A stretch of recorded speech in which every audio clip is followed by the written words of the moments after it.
Na-try na natin itong black Dubai chocolate. Ito naman, ginawa ko na white Dubai chocolate. Yan, biakin natin.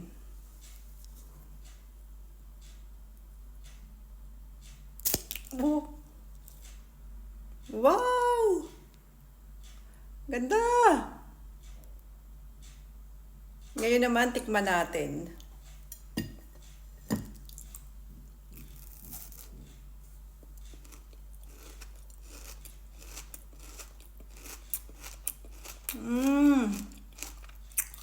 Mas masarap tong isa. Kasi ang ginamit ko dito, dark Milka chocolate.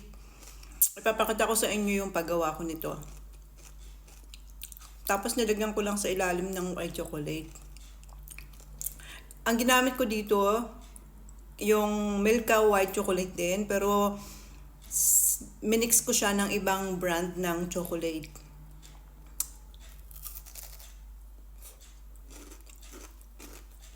Tapos pala nilagyan ko siya ng pistachio na grounded. Ayan o, yung kulay green.